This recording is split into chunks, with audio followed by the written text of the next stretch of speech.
Hi అండి. ఈ bags గురించి నన్ను చాలా మంది కమెంట్స్ లో అడిగారు, అక్క మీ బ్యాగ్స్ గురించి చెప్పండి, క్వాలిటీ గురించి చెప్పండి అనేసి.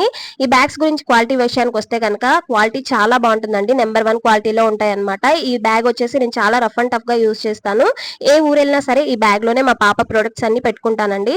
సో చాలా బాగా యూజ్ అవుతుంది అనమాట. అండ్ స్లింగ్ బ్యాగ్ విషయానికి వస్తే నేను అది రఫ్ అండ్ టఫ్ గా ఎప్పుడు బయటకు వెళ్ళినా యూజ్ చేస్తానండి. ఇవి వచ్చేసి నేను నెట్వర్క్ మార్కెటింగ్ లో వర్క్ చేసేదానండి. అందులో నాకు కాంప్లిమెంట్ గా బాగా వర్క్ చేసినందుకైతే ఇవి నాకు ఫ్రీగా వచ్చాయి. వీటి కాస్ట్ వచ్చేసి అరౌండ్ 4000 అలా ఉంటుందండి. సో క్వాలిటీ విషయానికి వస్తే చాలా బాగుంటుంది. కానీ నేను ఏ నెట్వర్క్ మార్కెటింగ్ లో వర్క్ చేశాను అని అయితే నేను చెప్పలేనండి. కంపెనీ మంచిదే కానీ నాకు అందులో పనిచేసే వాళ్ళు నచ్చలేదన్నమాట. సో నేను అందుకే ఇంకా చెప్పలేకపోతున్నాను. సో దయచేసి ఈ విషయానికి అయితే క్షమించండి. ఇవి వచ్చేసి నేను ఒరిఫ్లేమ్ లో అయితే తీసుకున్నానండి. క్వాలిటీ విషయానికి వస్తే చాలా బాగుంటాయి. నచ్చితే కనుక డెఫినెట్లీ ట్రై చేయండి. కానీ అంత కాస్ట్ ఎక్కువ అనేసి నేను అనుకుంటున్నాను, ఎందుకంటే నాకు ఫ్రీగా వచ్చాయి కదా. సో వీడియో నచ్చితే లైక్ చేయండి, అలాగే ఛానల్ ని సబ్స్క్రైబ్ చేసుకోండి.